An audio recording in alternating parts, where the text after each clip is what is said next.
Alors, bonjour à tous et à toutes. Merci beaucoup pour votre présence ce matin un peu frisquet, mais ensoleillé. Alors, mon nom est Laïla Copti. Je suis présidente de Copticom Stratégie Relations publiques et c'est avec un immense plaisir que je vous accueille ce matin à cette conférence de presse qui s'inscrit naturellement dans le cadre de la COP 15.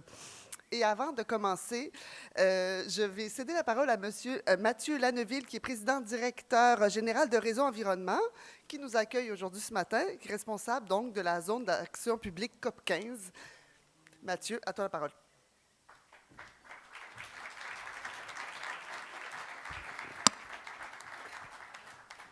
Mesdames, Messieurs, M. Stephen Guilbeault, ministre de l'Environnement du Canada, M. Charette, ministre de l'Environnement du Québec, et Mme Plante, qui nous accueille chez nous, la COP 15 à Montréal, et l'ensemble des élus qui sont avec nous aujourd'hui. On est vraiment contents d'être rassemblés aujourd'hui. Puis on sait que tous les dignitaires qui sont avec nous aujourd'hui, ils ont tous des badges pour être dans la zone bleue, et ils prennent le temps ce matin d'être avec nous dans la zone d'action publique de la COP 15, parce que la COP 15, ce n'est pas seulement une affaire des 17 000 délégués internationaux qui sont à Montréal. Ça se passe à Montréal, puis on est fiers que ce soit chez nous. Et on est fiers aussi que tout le grand public est invité ce matin, justement, à participer, puis à être là, de faire partie des solutions, pour qu'on mette en place des bonnes solutions pour la biodiversité. Alors, c'est pour ça que depuis hier, on avait Mario Cyr, puis ça va s'étaler jusqu'à mercredi prochain, avec des chambres de commerce, avec des universitaires, avec des Premières Nations, avec des artistes. Il va y avoir plein de surprises, une zone de famille en fin de semaine, vraiment pour que tout le monde puisse s'approprier la biodiversité. La biodiversité, c'est la vie. Protéger la biodiversité, c'est nous protéger, c'est protéger nos récoltes pour qu'on puisse avoir toujours des aliments en bonne quantité, en bonne qualité, à un prix abordable. Alors vraiment, protéger la biodiversité, c'est nous protéger, c'est notre mot chez Réseau Environnement. On est la plus grande association de spécialistes en environnement au Québec. On est fiers de pouvoir accompagner plusieurs municipalités, entre autres avec nos programmes d'excellence, dont celui en biodiversité, pour qu'on puisse échanger les bonnes pratiques, qu'on puisse reconnaître aussi les bonnes pratiques. Et on est vraiment fiers que vous soyez là avec nous. Merci beaucoup tout le monde, puis je laisse la parole aux prochains invités. Merci beaucoup, M. Lanneville. Alors, on débute maintenant officiellement la conférence de presse de la communauté métropolitaine de Montréal.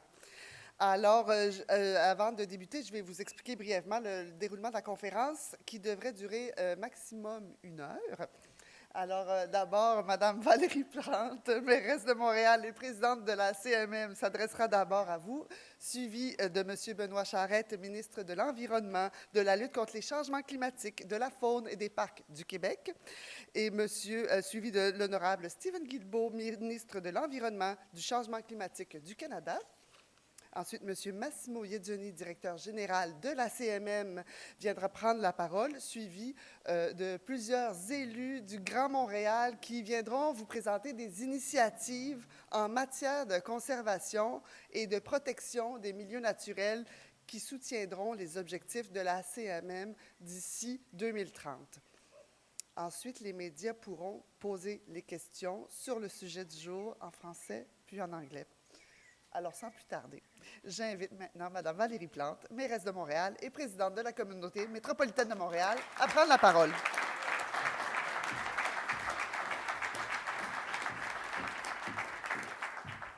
Alors, bon matin tout le monde. Très heureuse de vous accueillir ici, dans ce lieu magnifique, sur le bord de notre fleuve Saint-Laurent. On adore se retrouver au quai Alexandria et merci à toute l'équipe du port de nous accueillir ici.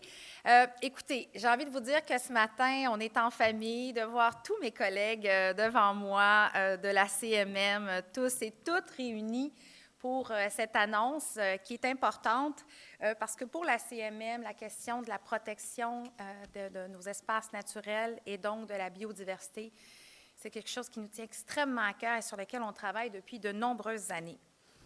Alors, bien sûr, je ne pourrais pas tous les nommer, tous mes collègues, parce que ça ferait 82 personnes à nommer. Mais bien sûr, plusieurs d'entre eux et d'entre elles prendront la parole dans quelques minutes suite à mon intervention. Et permettez-moi de remercier, de saluer mes collègues. Monsieur Charette, ministre de l'Environnement, bienvenue à cette conférence de presse. Merci d'être là ce matin. Et bien sûr, le ministre, Monsieur Guilbeault, bienvenue chez vous à Montréal. Et très heureuse de vous compter parmi nous. ainsi que M. Massimo Iedzoni, le directeur général de la CMM. Alors, comme je vous le disais, heureuse d'être entourée de mes collègues de la CMM. Vous le savez, je suis bien sûr la mairesse de Montréal, mais je porte également le titre, je suis la présidente de la communauté métropolitaine de Montréal et j'en suis extrêmement fière. Pour celles et ceux peut-être qui ne sont pas familiers avec la CMM, permettez-moi de vous rappeler que la CMM, c'est 82 municipalités, dont 40 du territoire est en milieu urbain et 60 est en zone agricole. C'est une région névralgique, bien sûr, pour le Québec, qui abrite des boisés, des marais et plusieurs espaces à haute valeur écologique. La protection de ces territoires qui sont fragiles ou du moins qui sont sous haute pression, c'est le cas de le dire, c'est une priorité pour la communauté de la CMM. Et en fait, la CM, je tiens à le mentionner, on est la deuxième région qui compte le plus grand nombre d'espaces protégés, puis on en est fiers parce qu'on est une région quand même très urbaine dans le sud du Québec, et de porter ce titre-là, on en est fiers, mais on veut continuer à innover.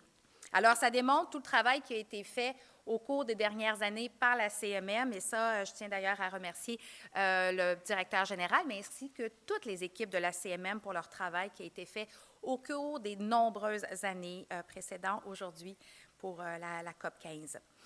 On le sait, le défi du Québec et de partout à travers le monde, c'est de préserver la nature, préserver les espaces naturels, évidemment, mais comme je le disais il y a quelques minutes, c'est d'autant plus un défi dans les zones où c'est facile de construire. Il y a une pression supplémentaire. Alors, ça veut dire que pour les villes de la CMM, on veut en même temps bâtir des logements parce qu'on veut loger notre monde, c'est vraiment important, mais en même temps, on veut augmenter le nombre d'espaces protégés.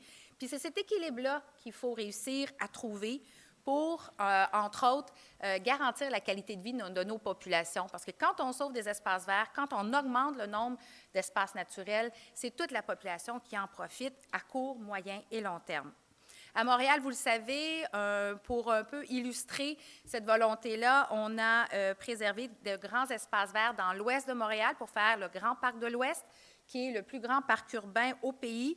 C'est un milieu qui est reconnu pour ses milieux humides, mais qui était menacé par des projets immobiliers. On a pris une décision, on a choisi la nature, puis on a décidé d'urbaniser, de densifier ailleurs. Alors, un ne va pas, c'est pas faire un ou l'autre, ça demande un équilibre pour trouver les bonnes façons de faire. Alors, j'aimerais vous dire que cette volonté-là qu'on a à la CMM de faire de l'aménagement intelligent, ce n'est pas toujours facile, mais il y a quand même un consensus comme quoi l'étalement urbain, ce n'est pas la solution, puis que le nerf de la guerre pour protéger la biodiversité au Québec, bien, ça passe par la protection des espaces verts et justement par la densification intelligente basée sur nos milieux qui sont tous distincts, surtout quand je vous dis que 60 % c'est de la zone agricole dans la CMM, ça illustre bien la complexité. Alors, au niveau local, on agit. Toutes les municipalités de la CMM, on agit. On sait que les menaces sur la biodiversité, ils n'ont pas de frontières. Ça ne s'arrête pas à la frontière d'une ville, ça ne s'arrête pas à la frontière d'une province, ça ne s'arrête pas à la frontière d'un pays. Puis aujourd'hui, on est très fiers d'annoncer que la communauté métropolitaine de Montréal s'engage à protéger 30 % des milieux naturels du Grand Montréal d'ici 2030.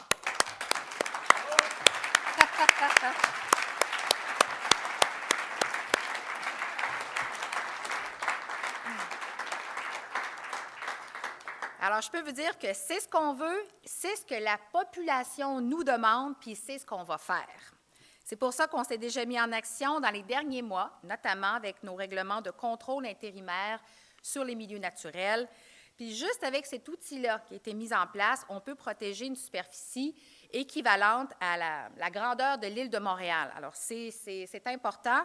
Ça représente 22,3 % du territoire métropolitain. Il reste donc un écart de 7,7 % à combler, mais encore une fois, la volonté est là. Je ne vous cacherai pas, là, c'est pas simple, là. C'est quand même un défi, ce que je vous dis ce matin. Alors, mais on sait que la volonté est présente. On sait qu'on a développé des outils avec la CMM, puis aussi grâce à notre PEMAD, pour y arriver. Mais on considère à la CMM, toutes les municipalités de la CMM, on considère que c'est notre responsabilité pour les générations futures qui vont habiter notre territoire. Rapidement, parce que je vais laisser toute la place à mes collègues qui vont avoir des projets très concrets à vous démontrer. Tout d'abord, pour arriver, notre plan d'action pour arriver à notre 30 en 2030, ça se fait sur 3 fronts. On va agir sur 3 fronts. Le premier, ce sont les acquisitions. Le deuxième, c'est la création d'un vaste réseau de parcs métropolitains. Et finalement, le reboisement.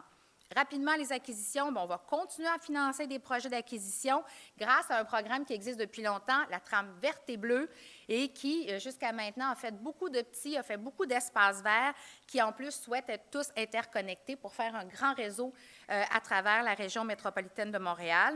Puis on voit que ça marche parce que depuis 2012, donc c'est un programme qui existe déjà, là, évidemment. Depuis 2012, c'est l'équivalent de 1680 terrains de soccer qui ont été acquis par ce programme.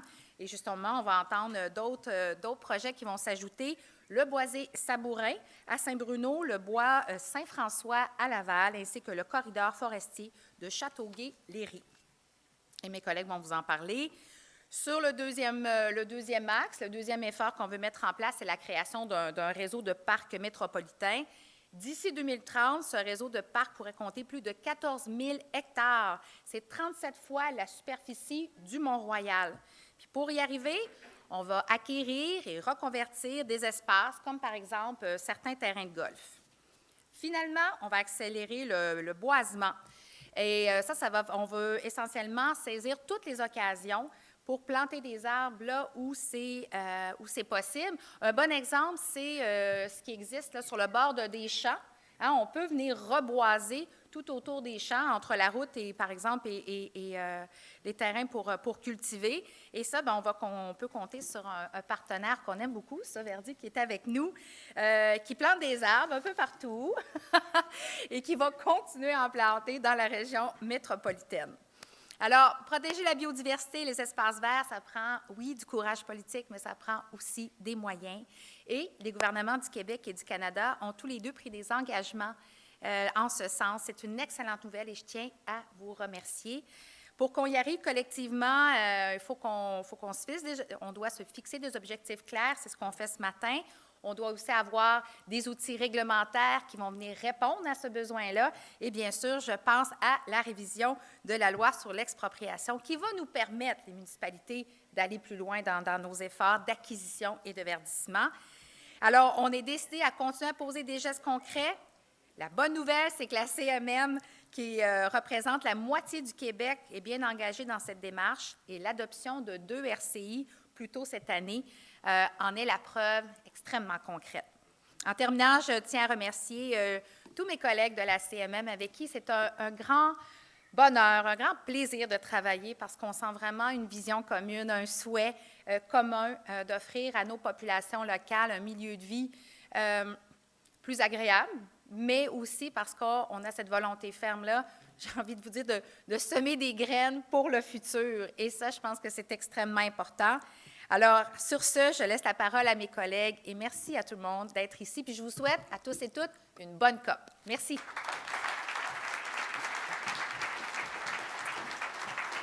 Merci beaucoup, Madame Plante. J'ai une petite confidence à vous faire. Moi, ça fait 7 COP que je fais de climat et c'est ma première en biodiversité. Puis, c'est le fun, les annonces en biodiversité par rapport au climat parce qu'on peut les mettre sur une carte. Alors, ça met beaucoup de bonne humeur. Alors, j'invite maintenant M. Benoît Charette, ministre de l'Environnement, de la lutte contre les changements climatiques, de la faune et des parcs et ministre responsable de la région des Laurentides, à prendre la parole. Merci. Merci, Léla. Bonjour tout le monde. Cher Steven, chère Valérie, je dois vous avouer, j'ai un gros dilemme ce matin. On me dit, 2-3 minutes max, mais en même temps, moi, je me fais toujours un devoir de saluer l'ensemble des élus municipaux qui sont des partenaires incontournables. Donc, soit que je prends les 2-3 minutes à tous vous nommer, ou vous me permettez de vous les... Parfait, mais après. J'irai les saluer tout de suite après. Écoutez, un gros merci. Franchement, un plaisir d'être avec vous ce matin. Valérie, Léla l'ont bien mentionné. Peut-être un petit parallèle qui est pertinent à faire au niveau des COP sur le climat, justement.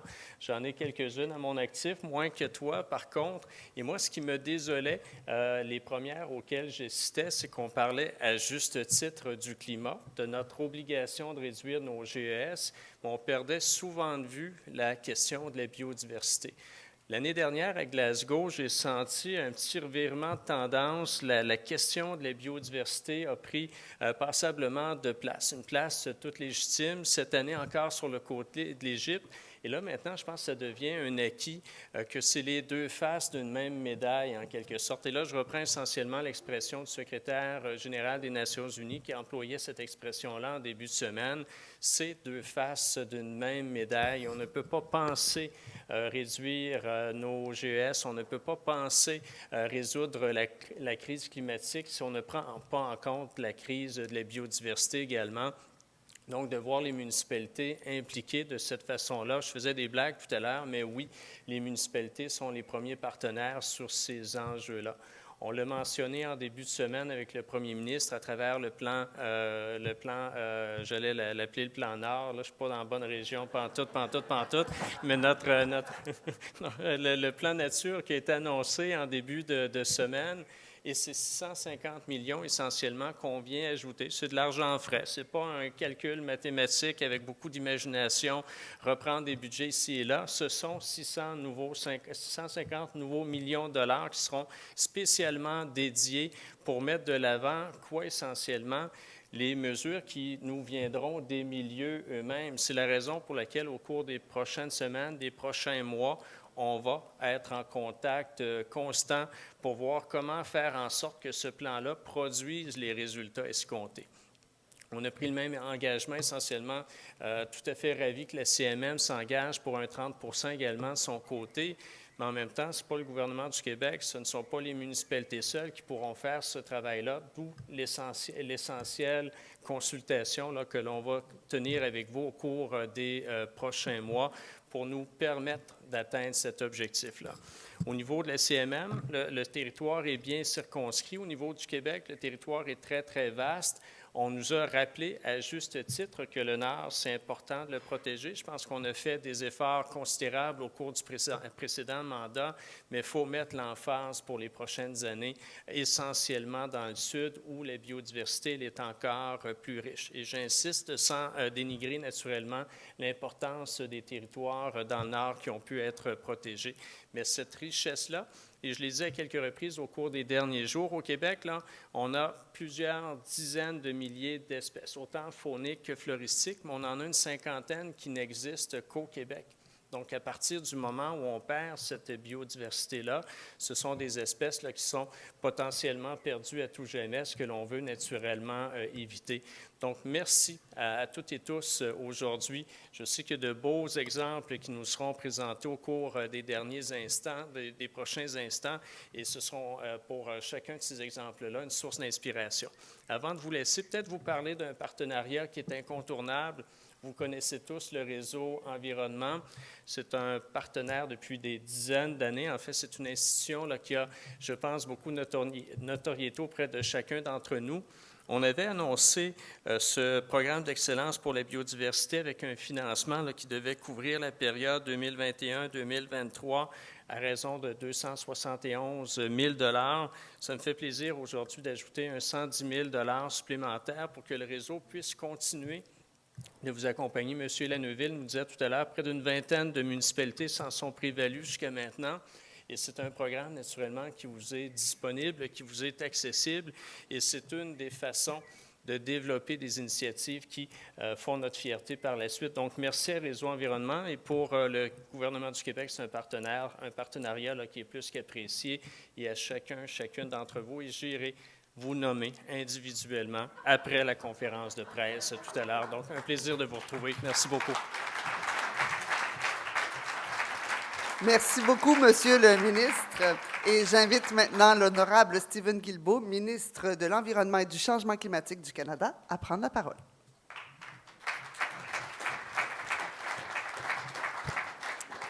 Merci beaucoup, Léla. Chère Valérie, cher Benoît, maires et mairesses, Massimo, très heureux d'être ici avec vous aujourd'hui. dans cette belle ville que j'affectionne. Vous êtes seulement à quelques rues de l'une des plus belles circonscriptions au Canada, soit la circonscription de Laurier-Sainte-Marie. C'est quand même très bien ici aussi. Avant d'aller plus loin, je tiens à souligner que nous sommes réunis aujourd'hui à Montréal, Jojega, le territoire ancestral de la nation Kanien'kehá:ka, connu historiquement comme un lieu de rassemblement pour de nombreuses Premières Nations. Notre présence à toutes et tous ici ce matin est une indication claire de notre volonté de collaborer avec les municipalités qui sont en première ligne quand vient le temps de protéger la biodiversité. Et c'est en travaillant en partenariat que nous pourrons préserver la nature, poser les gestes nécessaires pour lutter contre les changements climatiques et renverser la perte de biodiversité. C'est ainsi que travaille le gouvernement du Canada et nous avons, en la communauté métropolitaine de Montréal, un partenaire de premier ordre. Par exemple, je rappelle l'excellente collaboration qu'il y a eu entre le gouvernement du Canada, le gouvernement du Québec et la CMM pour la production d'un rapport sur l'état de la situation de 8 espèces en situation précaire sur le grand territoire de Montréal. Je souligne également les moyens qui sont pris par la CMM pour accélérer la protection des milieux naturels et des espèces menacées, comme le mentionnait la mairesse tout à l'heure, tel que le récent règlement de contrôle intérimaire qui vise à protéger l'habitat essentiel d'espèces en péril. C'est seulement quand tous les paliers de gouvernement, les peuples autochtones, l'industrie et la société civile dirigeront leurs efforts dans le même sens que notre objectif de créer une société qui est en harmonie avec la nature sera possible. Avec le programme et les initiatives du Fonds des solutions climatiques axées sur la nature, le gouvernement du Canada va contribuer à financer des mesures visant spécifiquement la protection et la restauration d'habitats propices au rétablissement, par exemple, de la rainette faugrillon dans l'Ouest au sein de la CMM et ailleurs dans le sud du Québec. Nous travaillons également en collaboration avec la Ville de Longueuil, le gouvernement du Québec et la CMM sur la protection de certains milieux naturels sur le territoire de la Ville de Longueuil. Je tiens également à saluer votre décision de préserver 2,3 hectares dans le corridor forestier de Châteauguay-Léry, qui abrite une diversité biologique et de riches habitats d'une grande valeur pour la préservation de notre biodiversité. Je sais que l'acquisition de ce premier lot n'est que le début et vous pourrez compter sur mon soutien pour ce projet. Vous pourrez également compter sur mon soutien pour protéger l'habitat naturel du monarque et le champ des monarques. Je le répète, nous allons protéger le champ des monarques.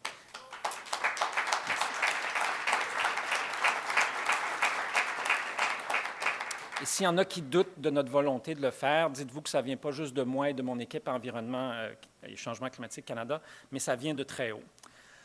Alors, continuons d'être des alliés pour nous mobiliser pour notre planète et toutes les communautés qui l'abritent. Dans un même ordre d'idées, je tiens sincèrement à féliciter la CMM d'avoir pris cet engagement d'atteindre l'objectif de 30 % des milieux naturels protégés dans le Grand Montréal d'ici 2030. Et vous me permettrez une minute de saluer le leadership de Massimo et de son équipe. Ce n'est pas nouveau.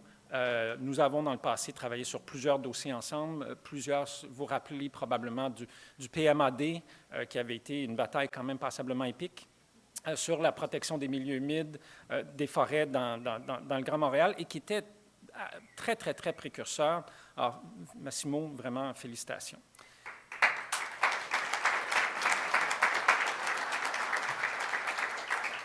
Et on me demande souvent comment le Canada va faire pour atteindre 30 % de protection de la terre et des océans d'ici 2030. Bien, c'est en travaillant avec des partenaires comme la CMM, comme les municipalités, comme le gouvernement du Québec. Je tiens également à saluer la déclaration du premier ministre Legault qui a également annoncé que le Québec visait la protection de 30 % du territoire. Nous allons, avec l'annonce que le premier ministre et moi avons fait plus tôt cette semaine, d'investir 800 millions dans des projets de protection menés par les Autochtones et des annonces à venir au cours des prochains jours avec certaines juridictions canadiennes, nous aurons un plan très clair pour atteindre le 25 % de protection d'ici 2025, en voie vers le 30 % en 2030. Et vous savez, protéger 30 % du territoire et des océans au niveau de la biodiversité, c'est aussi important que de ne pas dépasser le 1,5 degré Celsius sur la question des changements climatiques. Pas qu'on fait de comparaison, mais je pense que je suis rendu à ma 23e COP quand on inclut les COP climat et les COP changement climatique. Mais j'en ai peut-être manqué une ou deux.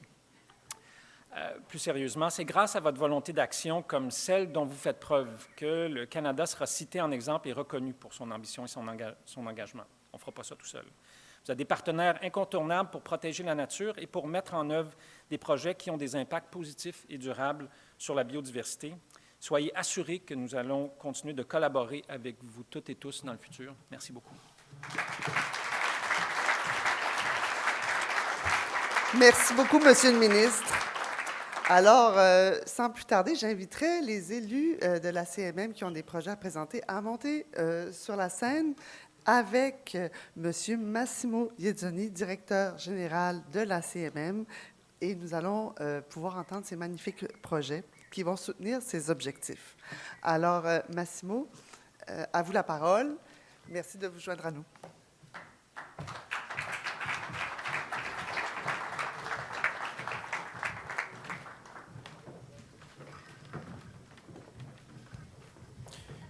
Alors, merci beaucoup d'être là aujourd'hui. Merci, Monsieur le ministre Guilbeault, pour vos bons mots. C'est très apprécié. C'est partagé avec l'ensemble de l'équipe et des élus.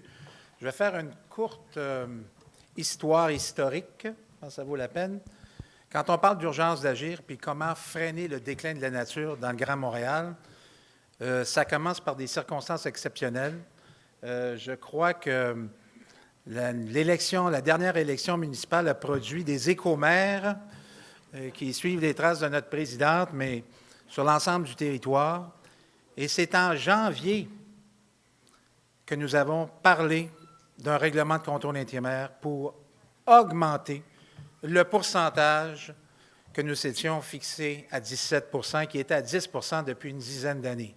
Au mois de juin, donc 6 mois plus tard, la CMM avait des règlements de contrôle intérimaire qui permettait de protéger 22,3 %. Je pense qu'on doit vraiment s'applaudir collectivement parce que je n'ai jamais vu ça dans ma carrière.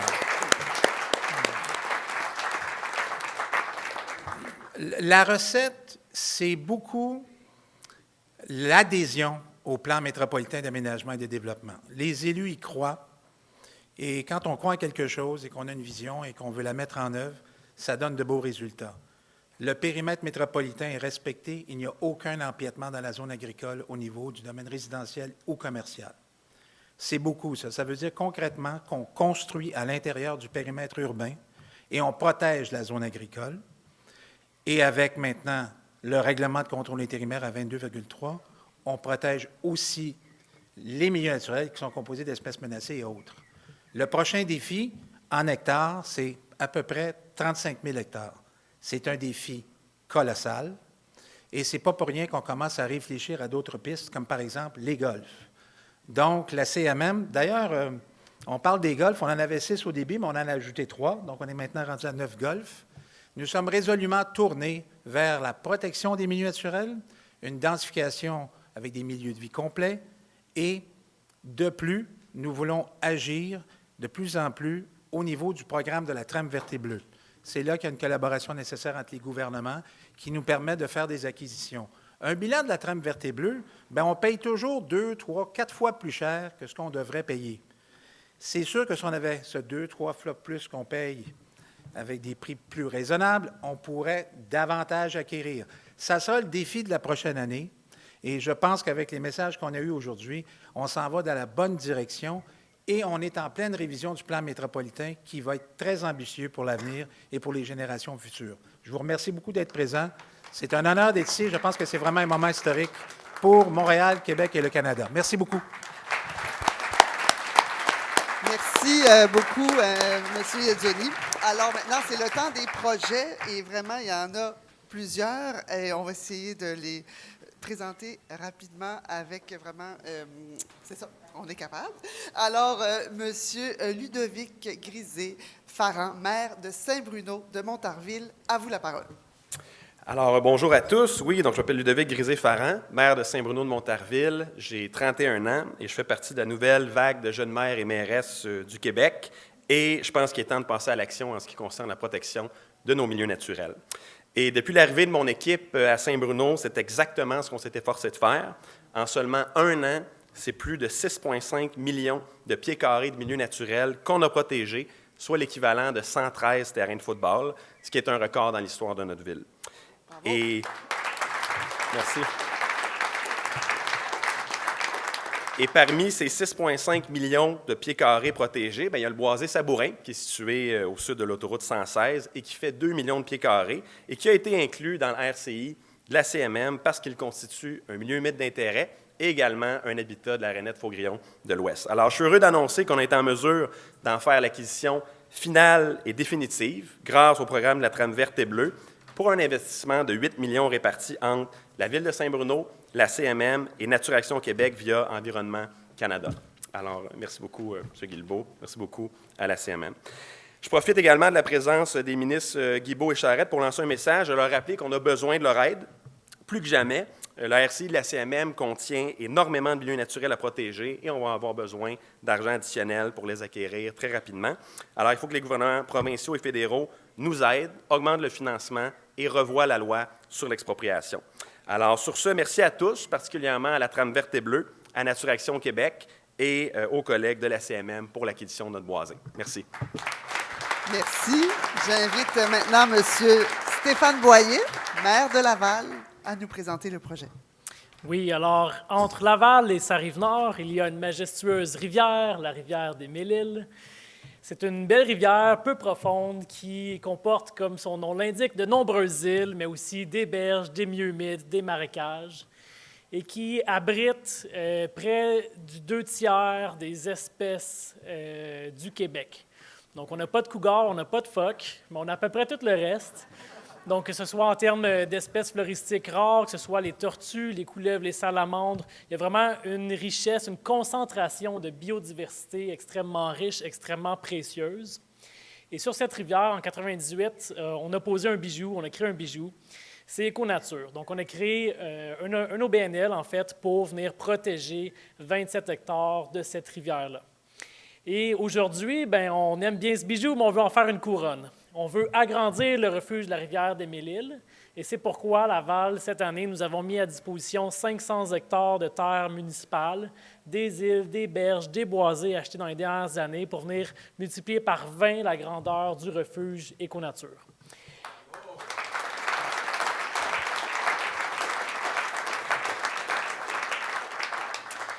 Et tout ça, évidemment, c'est le fruit d'une implication intense de la Ville. On a acheté cette année pour 40 millions de milieux naturels. Jamais dans toute l'histoire, la Ville de Laval n'a investi autant en milieux naturels. Je crois que mon trésorier est tanné de me voir cogner à sa porte. Et évidemment, ce travail-là s'est fait en collaboration avec la CMM via le programme, entre autres, de la Trame verte et bleue. On travaille aussi avec Québec pour la reconnaissance de ce milieu-là et partager une partie du coût des acquisitions. On a acheté d'ailleurs plusieurs îles dans les dernières années. Mais c'est un travail qu'on veut continuer aussi avec nos collègues de la Rive-Nord et en faire un grand parc métropolitain. Alors, et peut-être en terminant aussi, parce que je pense que c'est important de protéger la biodiversité, mais aussi il faut la mettre en valeur. Je crois que si nos citoyens peuvent apprécier la nature, tout le monde va être plus à même de vouloir la protéger. On va éviter l'étalement urbain si on a accès à de la nature proche de chez nous. Ça va nous inciter à rester en ville et avoir des bonnes pratiques en termes d'aménagement du territoire.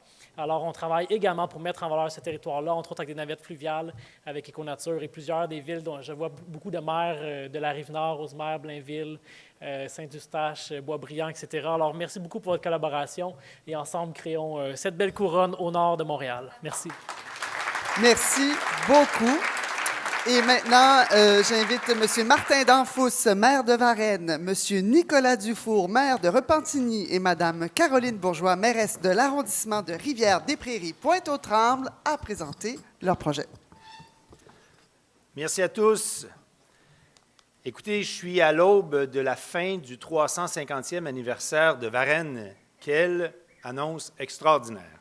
Messieurs les ministres, ça a été un plaisir de vous côtoyer en Égypte lors de la COP27 et très heureux de vous revoir aujourd'hui. L'île Sainte-Thérèse de Varennes, ça fait 30 ans qu'on aspire à y construire un parc écotouristique. Depuis au moins une dizaine d'années, avec mes collègues de Repentigny, Pointe-aux-Trembles, Rivière-des-Prairies, on avait vraiment le sentiment que les astres étaient enfin alignés. Mais depuis 5 ans, avec l'arrivée de notre présidente de la CMM, c'est comme si l'accélérateur était appuyé dans le tapis. Merci Valérie. Je vous dirais que l'annonce d'aujourd'hui confirme l'intérêt pour cette île-là de 6 km², à l'intersection de l'est de Montréal, de la Rive-Nord avec Repentigny et Varennes. Donc, stratégiquement, parfaitement positionné. De plus, on y retrouve des vestiges iroquoiens, non négligeables. Nous avons une diversité exceptionnelle sur cette île-là, avec un potentiel énorme. Donc aujourd'hui, Varennes est extrêmement fière et honorée d'être ici avec vous. Et je me permets un remerciement particulier à Snap Québec, qui a été un collaborateur important dans les dernières années. Merci à tous.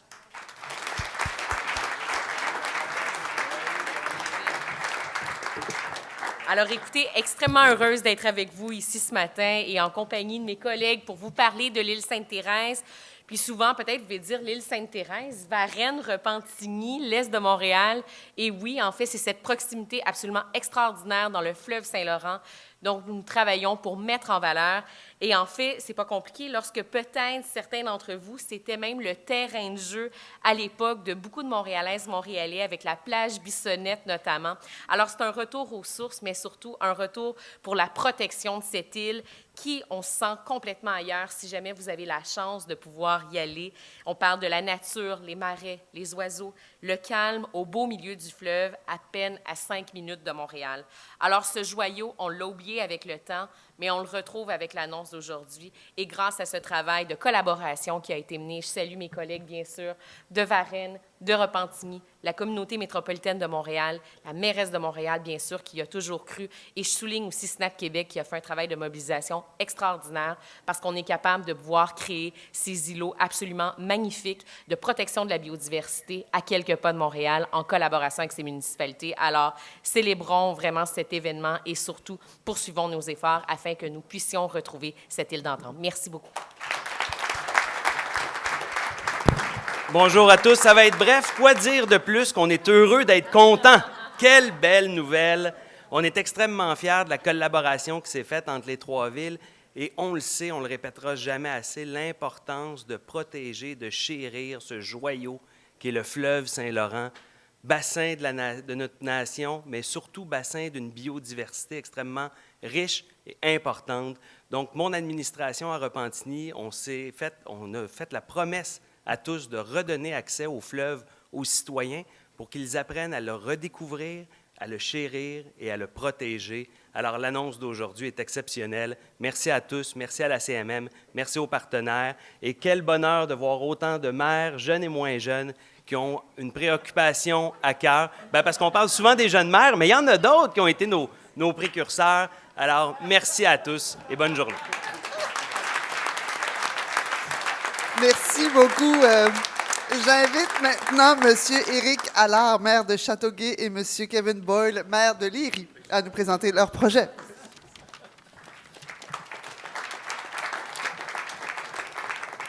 J'ai hâte de savoir si on est dans les jeunes ou les moins jeunes, nous autres. Oui, exactement. Bonjour, moi je suis Éric Allard, maire de Châteauguay. Et moi, Kevin Boyle, maire de Ville de Léry. Ça nous fait plaisir aujourd'hui de vous présenter le corridor vert Châteauguay-Léry. Donc, on le fait en tandem, parce qu'ensemble, c'est la force qui va nous unir pour réussir ce projet-là. Donc, en premier lieu, le projet du réseau de parcs métropolitains de la CMM est un des plus porteurs et rejoint les souhaits exprimés de nos deux municipalités à l'égard du secteur Châteauguay-Léry. Le secteur du projet du parc métropolitain Châteauguay-Léry est riche en biodiversité. On y note la présence de 5 écosystèmes forestiers exceptionnels et très, très uniques. Des espèces floristiques et fauniques d'une statut précaire qu'il faut sauver. En fait, le parc métropolitain compterait un total de 894 hectares. Il y a des démarches qui sont en cours, Massimo nous en a parlé tantôt. C'est extrêmement important. Il y a 42 lots à acquérir, 353 hectares, dont 236 juste à Châteauguay. Les lots inclus dans les bois et les corridors forestiers sont également inclus dans la RCI. C'est super important de le rajouter là. On est bien content qu'il ait été ajouté. Et c'est sur le territoire de l'AMM, en raison de beaucoup de la présence de milieux intéressants pour la biodiversité. C'était important de protéger tout ça. En fait, à terme, l'espace représente l'existence de notre région. Il permettra à la fois de contribuer à la santé du public, au bien-être de la collectivité en protégeant et en mettant les richesses écologiques qu'on y retrouve en valeur. D'où l'importance de prendre les moyens pour en permettre la préservation afin d'en assurer sa pérennité. Le corridor vert pour les citoyens de Châteauguay, c'est le symbole d'une population qui désire se moderniser, mais en préservant ce qu'il y a de plus beau, la nature et les espaces verts. De par sa biodiversité, le corridor vert est non seulement une fierté, mais aussi un besoin essentiel pour notre santé. Nous sommes vraiment heureux de pouvoir compter sur les 2 paliers de gouvernement et surtout sur la CMM pour réussir à mener à bien ce projet. Le corridor vert Châteauguay-Léry représente pour les citoyens de Léry un oasis de la nature qui permet aux citoyens de se ressourcer auprès d'elle grâce à sa biodiversité. La citation d'un ex-lyriverain, Hubert Reeves, astrophysicien, communicateur scientifique, écologiste reconnu, résume bien la nécessité de préserver ce corridor forestier. La biodiversité nous concerne au premier chef, car la biodiversité, c'est nous et tout ce qui vit sur Terre. Léry se distingue par son caractère champêtre, son bord de l'eau, ses arbres matures. Les citoyens n'ont cesse de nous dire comme ils aiment vivre à Léry. Nous sommes tous et toutes enthousiasmés de voir une réelle attention portée par tous les paliers gouvernementaux, dont la CMM, à la protection des milieux naturels et souhaitons travailler de concert avec tous ensemble pour contribuer à l'atteinte de l'objectif de 30 de milieux protégés sur le territoire du Grand Montréal. En 2030, nous voulons un parc accessible pour nos citoyens de Châteauguay et de Léry et toutes les villes avoisinantes et ceux du Grand Montréal. Merci. Merci beaucoup. Merci beaucoup. J'invite maintenant Mme Catherine Fourrier, mairesse de Longueuil, et M. Jean Martel, maire de Boucherville.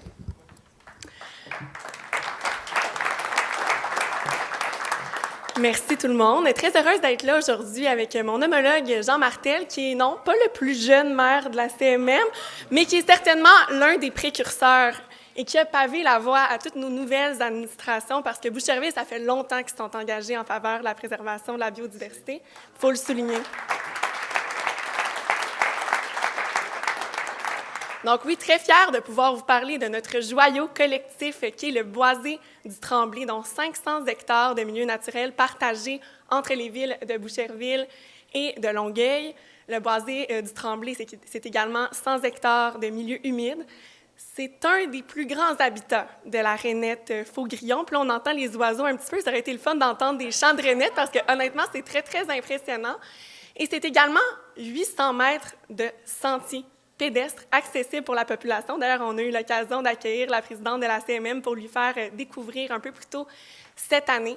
Donc, on donne accès à la population. C'est très apprécié. D'ailleurs, c'est un projet qui a été rendu possible grâce au programme de la trame verte et bleue. Et on a plein de beaux projets futurs. D'ailleurs, on a déposé une demande officielle pour que le Boisé du Tremblay soit reconnu en tant que refuge faunique auprès du gouvernement du Québec. Donc, petit clin d'œil à Benoît. On attend ça pour l'année prochaine. 2023 sera la bonne année. Puis, on est toujours en mouvement pour acquérir certains lots. Notamment, là, la Ville de Longueuil a fait l'acquisition très récente de 2 lots, encore une fois grâce au programme de la trame verte et bleue. Donc, c'est un beau travail de collaboration dont va vous parler davantage mon collègue Jean. Merci beaucoup. Oui, alors, bonjour tout le monde. Écoutez, très heureux d'être ici, très heureux d'entendre le 30 % aussi. À la dernière rencontre de la CMM, Marie Plourde disait que c'est son fantasme. Moi aussi, c'est le mien. Alors, c'est drôle, hein? J'étais un jeune maire, puis là, je suis rendu, je fais partie des vieux avec mon collègue Martin Danfous. J'ai 55 ans, j'ai beau inverser les chiffres, ça donne rien. Alors, Catherine a bien parlé du Boisé du Tremblay. Moi, ce que j'aimerais dire, on est plusieurs élus ici, les acquisitions, c'est un travail d'équipe.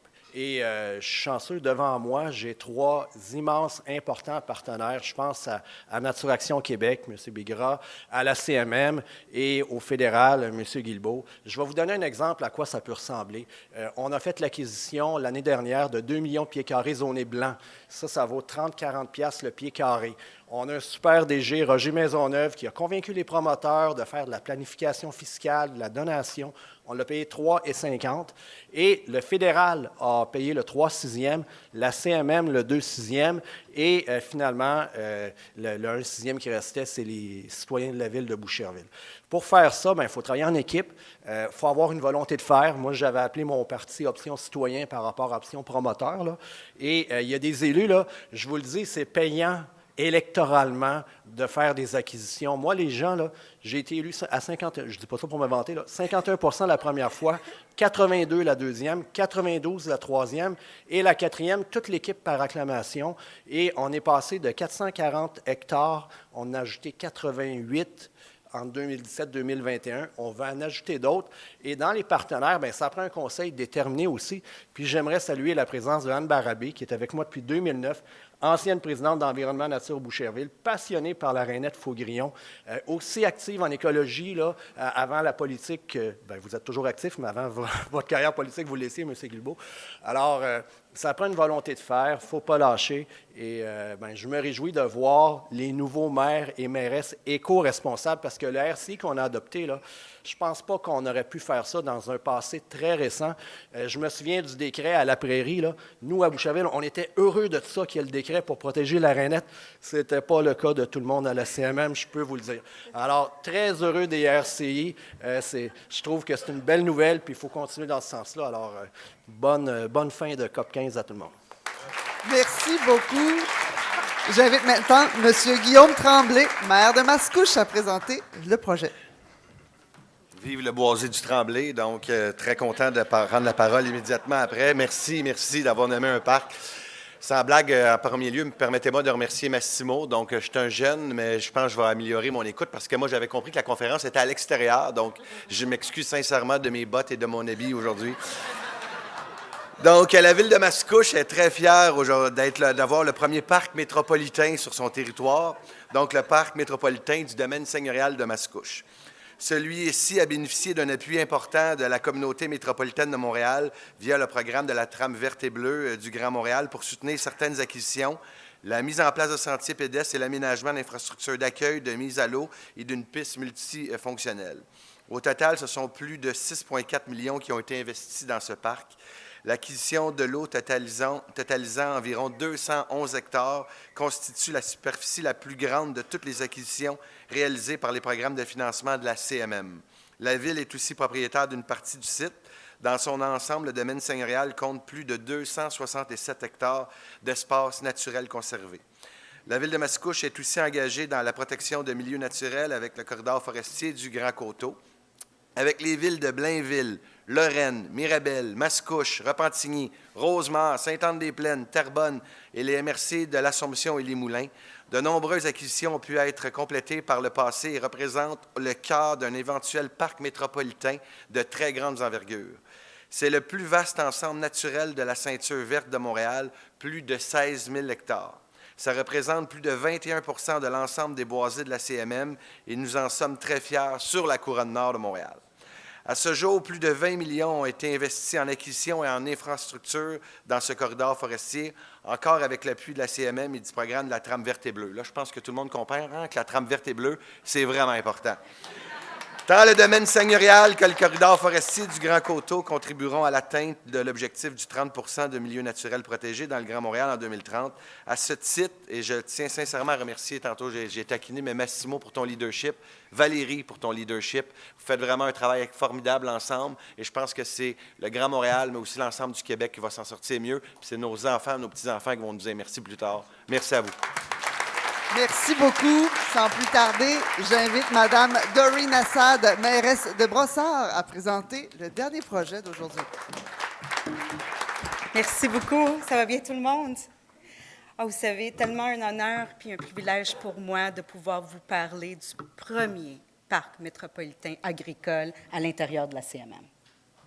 Merci. Là, je considère que je rentre dans le groupe, la nouvelle âge moyenne d'élus. Mais je pense que je suis un des plus seniors à l'intérieur de l'agglomération de Longueuil et je vous fais constater qu'il y a quand même énormément d'élus de l'agglomération ici à l'intérieur de la CMM parce que je pense qu'on a toutes fait la déclaration de vouloir protéger les milieux naturels autour de nous en vue des futures générations. Et aussi, je voulais partager avec vous aujourd'hui que Brossard, nous, on a toujours cru à la protection des milieux naturels. Les gens ne le réalisent pas parce qu'on subit les pressions au niveau de l'étalement urbain. Valérie l'a très bien dit. Une chose n'est pas nécessairement sans l'autre, mais c'est sûr que c'est une pression incroyable à Brossard. Et nous, on a choisi de protéger nos milieux naturels. Je considérais qu'on était parmi les meilleurs avec nos 24 %, mais là, je vois qu'il faut qu'on continue nos efforts. Mais on a vraiment près de 1000 hectares de protégés à Brossard. Et pour nous, avec l'arrivée du REM, la station terminale Brossard, qui est chez nous, c'est sûr que ça amène une pression. Pour nous, tout ce qui est autour doit être protégé. C'est une déclaration qu'on a fait à Brossard, moi en tant que mairesse, le conseil municipal, et je vous dis toute la population de Brossard, avec l'appui de la CMM, qui joue un rôle très important dans la mise en culture des terres autour. Fait qu'imaginez, la première fois que Valérie est venue pour visiter, j'ai dit, ferme tes yeux puis imagine, parce que quand je lui ai présenté le bioparc, c'était un champ, c'était rien. Mais ça joue un rôle dans la biodiversité. Fait que ça va être un moment où les gens vont pouvoir vivre une expérience de terre à table en allant prendre un mode de transport quand même électrique à l'intérieur du territoire. Donc, on va continuer, notamment par la valorisation des pratiques d'agriculture. Et on le sait, dans le fond, on continue dans le sens, Brossard travaille en collaboration avec la CMM. On va développer notre concept de bioparc. Ça va être quelque chose que j'ai tellement hâte de vous accueillir quand ça sera prêt. Ce sera le premier, mais non le dernier. Merci beaucoup à tout le monde. Merci beaucoup. J'invite maintenant Mme Malines Anagrius, directrice générale de la Sauverdie. Bonjour tout le monde. Je ne sais pas non plus si je suis vieille ou jeune, clairement impostrice. En tout cas, bref, aujourd'hui, pas élue nulle part. Mais ça me fait plaisir de parler après tous ces élus qui ont annoncé de très bonnes nouvelles pour la biodiversité.